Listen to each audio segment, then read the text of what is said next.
துக்ளக் பத்திரிகையின் ஆசிரியரான ஆடிட்டர் குருமூர்த்தி அவர்களே, என்னைக்காவது நீங்க உழைச்சி உங்க உடல்ல இருந்து ஒரு துளி வேர்வை என்னைக்காவது நீங்க பாத்துட்டீங்களா?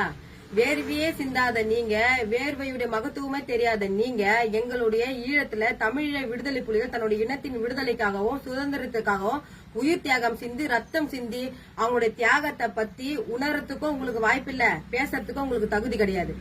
தமிழ்நாட்டுல எங்களுடைய தொப்புள்குடி உறவுகளா வாழ்ந்திருக்கக்கூடிய இஸ்லாமிய சகோதரர்களையும் தீவிரவாதிகளும் தமிழ்நாட்டுல போதைப் பொருள் கடத்தினாங்கன்னு சொல்லி பேசுறீங்க.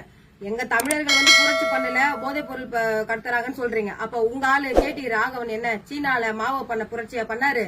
உங்க ஆளுங்க எல்லாம் கோவில் கருவுரைக்குள்ள பண்றாங்களே கேவலம், அது மாதிரி கேவலத்தை பண்ணிட்டு இருக்கிறாங்க. துக்ளக் பத்திரிகை ஒரு பத்திரிகையா? அந்த பத்திரிகையை தமிழ்நாட்டுல யார் வாங்கி படிக்கிறது? தமிழ்நாட்டுல உங்க பத்திரிகை ஆடு மாடு கழுத கூட தின்னாது. அந்த பத்திரிகைக்கு ஒரு ஆண்டு விழா, அந்த ஆண்டு விழால கருத்துன்ற பொருளை அவதூற பரப்பிட்டு இருக்கீங்க. 3 தினத்துக்குள்ள ஆடிட்டர் குருமூர்த்தி அவர்களே, எங்களுடைய தமிழீழ விடுதலை புலிகள் குறித்து அவதூறு பரப்பியதற்கும், எங்க தமிழ்நாட்டுல தொப்புள்குடி உறவுகளாக வாழ்ந்திருக்கக்கூடிய இஸ்லாமிய சகோதரர்கள் தீவிரவாதி சொன்னதுக்கும், போதைப் பொருள் கடத்தலன்னு சொன்னதுக்கும் அவங்க கிட்ட நீங்க மன்னிப்பு கேட்கணும். அப்படி மன்னிப்பு கேட்கலன்னா தமிழர் முன்னேற்றப்படி உங்களை கண்டிக்கும் வகையில உங்களுடைய துக்ளக் அலுவலகத்தை முற்றுகையிட்டு உங்களுடைய உருவ பொம்மையை எரிக்க என்பதனை இந்த காணொலி வாயிலாக உங்களுக்கு எச்சரிக்கை விடுக்கின்றேன்.